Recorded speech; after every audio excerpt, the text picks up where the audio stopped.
ಏನಿಲ್ಲ. ಈಗ ಮೇಡಮ್ ನಿಮ್ಮ ಮಗನ ಮೇಲೆ ಸಾಕಷ್ಟು ಅಲಿಗೇಷನ್ಸ್ ಬಂದಿದೆ. 3 ವಿಚಾರಗಳಲ್ಲಿ ಬಂದಿದೆ ಅಲಿಗೇಷನ್ಸ್. ವಿನೋದ ವಿಚಾರ ಕೇಳಿ. ವಿನೋದ ವಿಚಾರ ಕೇಳಿ ಹೇಳ್ತೀನಿ. ವಿನೋದ ವಿಚಾರದಲ್ಲಿ ಏನಾಗಿದೆ? ವಿನೋದ ಈಗ ನಿಮ್ಮ ಮಗನ ಮೇಲೆನೆ ಮಾಡ್ತಾ ಇರೋದು ಡೌರಿ ಹರಾಸ್ಮೆಂಟ್ ಮತ್ತೆ ಕಿರುಕುಳದ ಜೊತೆ ಮಾಡಿರೋದು. ಆ ತರದ್ದು ಏನಾಗಿದೆ ನೋಡಿ ಸರ್, ಹುಡುಗಿ ಒಂದ್ ಮನೇಲಿ ಹುಡುಗಿ ಇದ್ದಾಳೆ ಅಂದ್ರೆ ಹುಡುಗನ ಮನೆಯವರು ಕೇಳೋದು ಸಹಜ.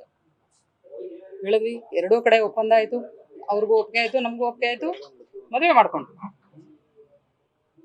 ಅವರು ಫಸ್ಟ್ ಡೇ ಅವ್ರ ಮನೆಗೆ ಹೋದಾಗ ನಾವು ಅವ್ರ ಮನೇಲಿ ಕೂತ್ಕೊಳ್ಳೋಕೆ ಚೇರ್ ಇಲ್ಲ, ಚಾಪೆ ಹಾಕಿದ್ರು. ನನಗೆ ಕಾಲ್ದು ಪ್ರಾಬ್ಲಮ್ ಇತ್ತು, ಕೆಳಗಡೆ ಕೂತ್ಕೊಳ್ಳೋಕೆ ಆಗಲ್ಲ ಅನ್ನೋದಕ್ಕೆ ಒಂದು ದಿವಾನ್ ಕಾಟಲ್ಲಿ, ಅದು ಅಲ್ಗಾಡ್ತಿತ್ತು ದಿವಾನ್ ಕಾಟು, ಅದ್ರಲ್ಲಿ ಕೂರ್ಸಿದ್ರು. ಸರಿ ಕೂತ್ಕೊಂಡ್ವಿ. ಅಂತ ಬಡವ್ರ ಹತ್ರ ನಾವೇನಕ್ಕೆ ಸರ್ ವರದಕ್ಷಿಣೆ ಕೇಳೋಣ, ಆಮೇಲೆ ಬರ್ತೀನಿ ಆ ವಿಚಾರಕ್ಕೆ. ಆಯ್ತಾ, ಹೋದ್ವಿ, ನೋಡಿದ್ವಿ, ಆಯ್ತು, ಒಪ್ಪಿಗೆ ಆಯ್ತು, ಒಪ್ಪಿ ಮದ್ವೆ ಮಾಡ್ಕೊಂಡ್ವಿ. ಮದ್ವೆನೂ ಚೆನ್ನಾಗಾಯ್ತು. ಆ ಊಟದ ವಿಚಾರಕ್ಕೆ ಅವ್ರವ್ರು ಕಿತ್ತಾಡ್ಕೊಂಡಿರೋದು. ನಾವು ಯಾರ ಹತ್ರನು ಜಗಳ ಹೋಗಿಲ್ಲ, ಊಟ ಇಲ್ವಲ್ಲ ಕೇಳಿಲ್ಲ, ಅಡ್ಗೆ ಮನೆ ಕಡೆಗೆ ಹೋಗಿಲ್ಲ. ಲಾಸ್ಟ್ ಅಲ್ಲಿ ಊಟಕ್ಕೆ ಕರೆದ್ರು, ಹೋಗಿ ಕೂತಿದ್ವಿ. ಅಲ್ಪ ಸ್ವಲ್ಪ ಇದ್ದದ್ ಬಡಿಸಿದ್ರು. ಇವಳದು ಹುಡುಗಿ ತುಂಬಾ ಅಳುತ್ತಿದ್ಲು, ಯಾಕೆ ಹಿಂಗ್ ಮಾಡಿದ್ರಿ, ಊಟ ಸರಿಯಾಗಿ ಮಾಡ್ಲಿಲ್ವಲ್ಲ ನೀವು, ಇಷ್ಟೊಂದು ಜನ ಎಲ್ಲ ಬಂದು ಹೋಗ್ತಿದಾರಲ್ಲ, ಯಾಕೆ ಈ ತರ ಮಾಡಿದ್ರಿ ಅಂತ ಅವಳೇ ಅಳುತ್ತಿದ್ಲು. ನಾನೇ ಆಕೆನ ಸಮಾಧಾನ ಮಾಡಿ, ಬಾಮ ಇರ್ಲಿ, ಇವೆಲ್ಲ ಊಟದ ವ್ಯತ್ಯಾಸ ಇದ್ದೇ ಇರತ್ತೆ. ಕೇಳಿ ಕೇಳಿ ಕೇಳಿ ಕೇಳಿ ನಾನು ಕ್ಲಿಯರ್ ಆಗಿ ಹೇಳ್ತೀನಿ, ಅದನ್ನೇ ಹೇಳ್ತೀನಿ, ವಿಷಯಕ್ಕೆ ಬಂತೀನಿ. ಸ್ವಲ್ಪ ತಾಳ್ಮೆಯಿಂದ ಕೇಳಿಸ್ಕೊಳ್ಳಿ ಸರ್, ಪ್ಲೀಸ್ ಸರ್. ನಾವು ಬೇಕಾದಷ್ಟು ಮನೆ ಗಂಡ್ಮಕ್ಳು ಮನೇಲಿ ಇವತ್ತು ಗಂಡ್ಮಕ್ಳು ನೆಮ್ಮದಿಯಿಂದ ಇರಕ್ಕಾಯ್ತಾ ಇಲ್ಲ ಇಂಥ ಹೆಣ್ಮಕ್ಳಿಂದ. ಅದಕ್ಕೆ ಕ್ಲಾರಿಟಿ ಕೊಡ್ತಿದ್ದೀನಿ. ಇಂಥ ನಮ್ಗಾಗಿರೋ ಅನ್ಯಾಯ, ನೋವು, ಈ ಥರ ಹೆಣ್ಮಕ್ಳು ಇರೋರು ಯಾರು ಈ ಕೆಲಸ ಇನ್ನೊಂದು ಹೆಣ್ಮಕ್ಳು ಇನ್ನೊಂದು ಮನೆಗೆ ಈ ಥರ ಮಾಡಬಾರ್ದು. ಅದಕ್ಕೆ ಕೇಳಿಸ್ಕೊಳ್ಳಿ ಸರ್, ಆಯ್ತಾ. ಮದುವೆ ಊಟದ ವಿಚಾರದಲ್ಲಿ ಅವ್ರವ್ರು ಕಿತ್ತಾಡ್ಕೊಂಡ್ರು, ನಾವು ಯಾವುದೇ ಕಿತ್ತಾಟಕ್ಕೆ ಹೋಗಿಲ್ಲ, ಆ ವಿಚಾರನೇ ಇಲ್ಲ. ಆಯ್ತಾ, ಮದುವೆ ಆಯ್ತು, ದಾರೆ ಎರೆಯಕ್ಕೆ ಅವ್ರು ಬರಲಿಲ್ಲ. ಆಮೇಲೆ ಯಾರ್ಯಾರು ಹೇಳಿ ಹಿರಿಯರು ಹೇಳಿದ್ರು, ಬಂದ್ರು, ಅಪ್ಪ ಅಮ್ಮ ಬಂದು ದಾರೆ ಎರೆದ್ರು, ಇನ್ಯಾರು ದಾರೆ ಎರೆಯಕ್ಕೆ ಬರಲಿಲ್ಲ. ಸರಿ ಆಯ್ತು, ದಾರೆ ಎರ್ಕೊಂಡು ಮನೆಗೆ ಬಂದ್ವಿ. ಮನೆಗೆ ಬಂದ್ರೆ ಒಂದು ಸೋಗ್ಲಿಲ್ಲ, ಒಂದು ಜೊತೆಗೆ ಯಾರು, ಒಂದು ನಮ್ಮಲ್ಲಿ ಸಂಪ್ರದಾಯ ಇದೆ, ಯಾರು ಕಳಿಸ್ಲಿಲ್ಲ, ಯಾರು ಇಲ್ಲ, ಒಬ್ಬಾಕೆನೇ ಇದ್ಲು. ಒಂದು ಬಟ್ಟೆ ತಂದಿಲ್ಲ ಸರ್ ಅವಳು, ಒಂದು ಬಟ್ಟೆ ಇಲ್ಲ ಇಟ್ಕೊಳಕ್ಕೆ ಅವಳಿಗೆ. ನಾವೇನು ಮದುವೆ ಮನೇಲಿ ತೊಡ್ಸಿದ್ವಿ ಬಟ್ಟೆ, ಆ ಬಟ್ಟೆ ಉಟ್ಕೊಂಡು ಬಂದ್ಲು. ಒಂದು ಬಟ್ಟೆ ತಂದಿಲ್ಲ, ಒಂದು ಬ್ಯಾಗ್ ಇಲ್ಲ. ಆಯ್ತು, ನಾವೇ ಮೈಸೂರಿಗೆ ಕರ್ಕೊಂಡ್ಬಂದು ಬಟ್ಟೆ ಕೊಡ್ಸಿದ್ವಿ.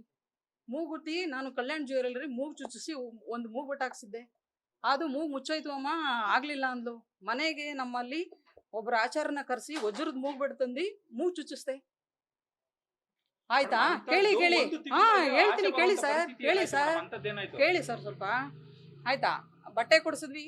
4-5 ಸರಿ ಮೈಸೂರಿಗೆ ಕರ್ಕೊಬಂದು ಅವಳನ್ನ ಏನೇನು ಬಟ್ಟೆ ಬೇಕು ತಗೊಳಮ್ಮ ಅಂತ ಬಟ್ಟೆ ಎಲ್ಲ ಕೊಡಿಸಿ ಚೆನ್ನಾಗಿ ನೋಡಿಕೊಂಡು, ನಮ್ಮ 117 ಗ್ರಾಮ್ ಚಿನ್ನ ಹಾಕಿದ್ವಿ ಅವಳ ಮೈ ಮೇಲೆ. ನಾವೇನಕ್ಕೆ ಸಾನು ವರದಕ್ಷಿಣೆ ಕೇಳೋಣ, ನಮ್ಗೇನಿದೆ ಅಂಥದ್ದು, ನಾವೇನು ಬಡವರಲ್ಲ, ನಾವು ಆರ್ಥಿಕವಾಗಿ ಚೆನ್ನಾಗಿದ್ದೀವಿ. ನಾವು ವರದಕ್ಷಿಣೆ ಕೊಡಕ್ಕೆ ಅವ್ರದ್ದು ಏನೂ ಇಲ್ಲ, ನಾವೇನಕ್ಕೆ ಕೇಳೋಣ. ಫಸ್ಟ್ ಆಫ್ ಆಲ್ ಅದೇ ಸರ್ ಕೇಳಿ, ಅದನ್ನೇ ಹೇಳಿ. ಆಯ್ತಾ, ನಮ್ಮ ಮನೆಯಲ್ಲಿ ಅಷ್ಟು ಚೆನ್ನಾಗಿ ಅವಳನ್ನ ನೋಡ್ಕೋತಾ ಇದ್ವಿ. ಮದುವೆ ಆದ್ಮೇಲೆ ದಾರೆ ಎರೆದು ಮನೆಗೆ ಕಳಿಸಿದ್ಮೇಲೆ, ಹುಡುಗನ ಮನೆಗೆ ಕಳಿಸಿದ್ಮೇಲೆ ಕರ್ಕೊಂಡು ಹೋಗ್ಬೇಕಲ್ವಾ, ಕರ್ಕೊಂಡು ಹೋಗ್ಬೇಕು ತಾನೆ. ಕರ್ಕೊಂಡು ಹೋಗಕ್ಕೆ ಒಬ್ರು ಬರಲಿಲ್ಲ, ಆಕೆ ಒಬ್ಬಳೇ ಬರ್ತಾಳೆ ತಾಯಿ. 4 ಸರಿ ಬರ್ತಾಳೆ, 4 ಸರಿ ಆ ಹುಡುಗಿ ತಾಯಿ ಬರ್ತಾರೆ. 4 ಸರಿ ಬಂದ್ರು ಕರ್ಕೊಂಡೋಗಿ ಪ್ಲೀಸ್, ಒಬ್ಬನೇ ಮಗ, ನಾ ಅಜ್ಜಿ ಮನೆ ಅದು ಸಾಲದಕ್ಕೆ ನನ್ನ ತವ್ರ ಮನೆ ಅದು, ಸೋಗಲು ಕರ್ಕೊಂಡೋಗಿ ನೀವು ಯಾಕೆ ಈ ಥರ ಮಾಡ್ತಿದ್ದೀರಾ ಅಂದರೆ, ಅಯ್ಯೋ ಏನೋ ಬೇಜಾರು, ಊಟಕ್ಕೆ ಏನೇನೋ ಕಿತ್ತಾಡ್ಕೊಂಡ್ಬಿಟ್ರು, ನಮ್ಮ ಅಳಿದಿರು ಕೇಳಬೇಕು, ಮಗಳು ಕೇಳಬೇಕು, ನಿಮ್ಗೆ ಹೇಳ್ತೀನಿ ಅಕ್ಕ ಅಂದ್ಕೊಂಡು ಹೋದವರು. ಅವರು ಕರ್ಕೊಂಡೋಗ್ಲಿಲ್ಲ. ಕಡೆಗೆ ಮಾಂಗಲ್ಯ ದಾರದಿಂದ, ನಾವು ಹಸಿ ದಾರದಿಂದ ಮಾಂಗಲ್ಯ ಚೈನ್ಗೆ ನಾವು ಶಾಸ್ತ್ರ ಮಾಡ್ತೀವಿ, ಚೈನ್ಗೆ ಹಾಕೋದು ತಾಳಿನ ಅಂತ, ಅದಕ್ಕೆ ಕರೆದ್ರೂ ಬರಲಿಲ್ಲ. ನಾವೇ ಮಾಡಿದ್ವಿ. ಆಮೇಲೆ ಏನು ಮಾಡ್ತಾರೆ ಅವರು, ಬರ್ತಾರೆ. ಇವಳು ಒಂದು ದಿನನೂ ನಮ್ಮ ಮನೇಲಿ ಯಾವುದೇ ಜಗಳ ಇಲ್ಲ, ಒಂದು ದಿನಕ್ಕೂ ಅವಳು ಬೇಜಾರಲ್ಲಿ ಇರಲಿಲ್ಲ, ಚೆನ್ನಾಗಿ ನಗ್ತಾ ಇದ್ಲು. ನಮ್ಮ ಮನೇಲಿ ಮನೆ ತುಂಬ ಜನ ಇದ್ರು, 80 ವರ್ಷದ ತಾಯಿ ಇದ್ದಾರೆ ನಮ್ಮ ಮನೇಲಿ. ಯಾರು, ನನ್ನ ತಾಯಿ. ಮನೆ ತುಂಬ ಜನ ಇದ್ದಾರೆ. ಅದನ್ನೇ ಅವಳನ್ನೇ ಕೇಳಬೇಕು. ಅವಳು ಈ ಉದ್ದೇಶ, ಇಂಟೆನ್ಷನ್ ಏನು ಅವಳದು, ನಮ್ಮ ಮನೇಲಿ ಇರೋ ಚಿನ್ನ ದುಡ್ಡು ಎಲ್ಲ ದೋಚ್ಕೊಂಡು ಹೋಗ್ಬೇಕು, ಅವಳದು ಇಂಟೆನ್ಷನ್ ಅಷ್ಟೇ.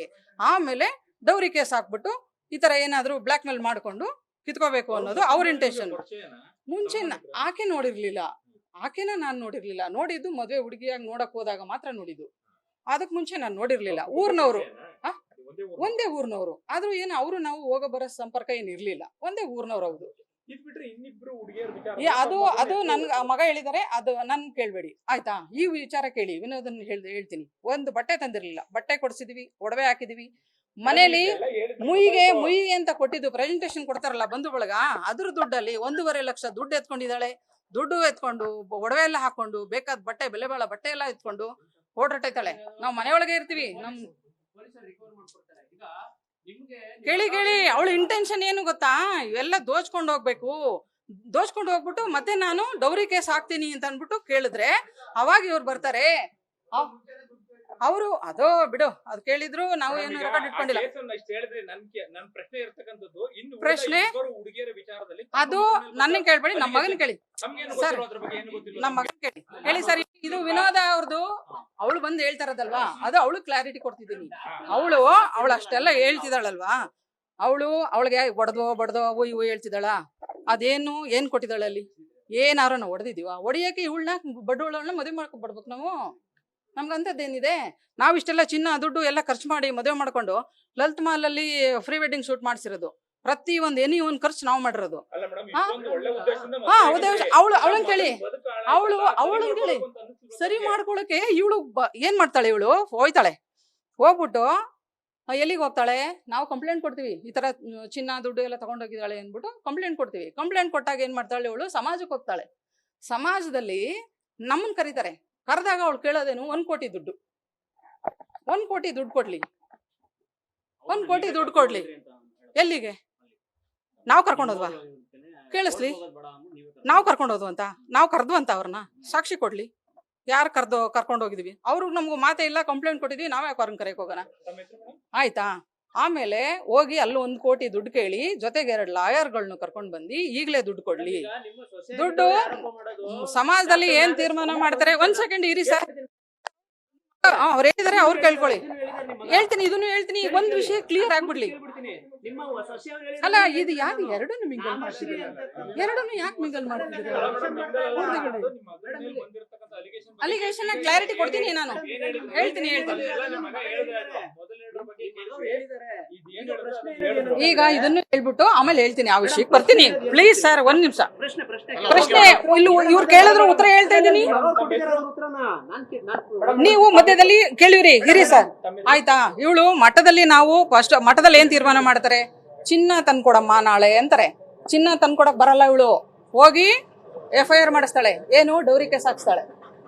ಚಿನ್ನ ತಗೊಂಡ್ ಬಮ್ಮ ನಾಳೆ ಅಂತ ಸಮಾಜದ ಮುಖಂಡರುಗಳು, ಗುರುಗಳು ಎಲ್ಲ, ಸ್ವಾಮೀಜಿಯವರೆಲ್ಲ ತೀರ್ಮಾನ ಮಾಡಿದಾಗ ಚಿನ್ನ ತಗೊಂಡ್ ಬರಲ್ಲ ಇವಳು. ಹೋಗಿ FIR ಮಾಡಿಸ್ತಾಳೆ, ಡೌರಿ ಕೇಸ್ ಹಾಕ್ಸ್ತಾಳೆ. ಇವಳು ಇಂಟೆನ್ಷನ್ ಏನು? ಇವಳು ಇವ್ರದ್ದೇನಿದ್ರು ದರೋಡೆ ಮಾಡ್ಕೋಬೇಕು, ಬ್ಲಾಕ್ ಮೇಲ್ ಮಾಡ್ಕೋಬೇಕು, ಜೀವನ ಮಾಡ್ಬೇಕು, ದುಡ್ಡು ಕಿತ್ಕೊಂಡು ತಿನ್ಬೇಕು. ನಮ್ಗಾಗಿದ್ದ ಅನ್ಯಾಯ ಇನ್ಯಾವುದೇ ಗಂಡು ಮಗ ಇರೋ ಮನೆಗೆ ಆಗ್ಬಾರ್ದು. ಈ ತರ ಹೆಣ್ಮಕ್ಳು ಇವ್ರನ್ನ ಮುಖ ಮುಚ್ಚಿ ತೋರಿಸ್ತಿದ್ದೀರಾ? ತೆಗಿಸಿ ಅವಳು ಮಾಸ್ಕು. ಯಾಕೆ ಅವಳನ್ನ? ಯಾಕೆ ಜನ ಎಲ್ಲ ನೋಡ್ಬೇಡ್ವಾ? ಅವಳು ಎಂತ ದೋಖ ಮಾಡೋಳೆ, ಯಾರ್ಯಾರಿಗೆ ಏನೇನು ಮೋಸ ಮಾಡೋಳೆ ಅನ್ನೋದು ಗೊತ್ತಾಗಬೇಡ್ವಾ? ಅದಕ್ಕೆ ಅದು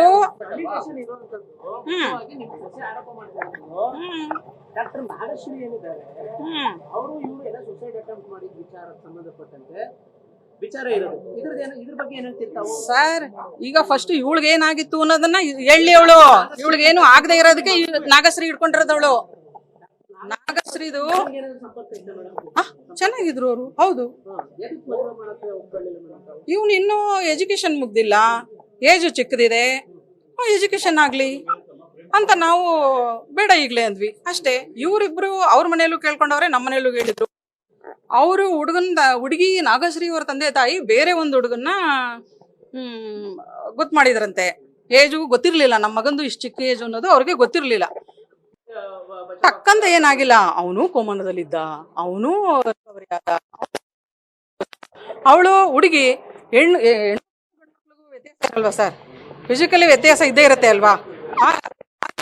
ನನಗೆ ಅದನ್ನ ಏನಿದ್ರು ಡಾಕ್ಟರ್ಗಳನ್ನ ಕೇಳಬೇಕು. ನನ್ನ ಕೇಳಿದ್ರೆ ಡಾಕ್ಟರ್ಗಳನ್ನ ಕೇಳಬೇಕು. ಚೆನ್ನಾಗಿದ್ದಾರೆ, ಹುಡುಗಿ ಹೆಂಗಾಗ್ಬಿಡ್ಲು ಅಂದ್ರೆ ಅವಳು ಎಷ್ಟು ತಗೊಂಡಿದ್ಲು, ಇವನ್ಗೆ ಎಷ್ಟು ಕೊಟ್ಟಿದ್ಲು, ಆಕೆನೇ ಕೇಳ್ಬೇಕು. ಲಲಿತಾ ಶಿವಪ್ಪ, ನ್ಯೂಸ್ ಫಸ್ಟ್, ನಿರ್ಭೀತಿಯಿಂದ ನಿಮ್ಮ ಪರವಾಗಿ.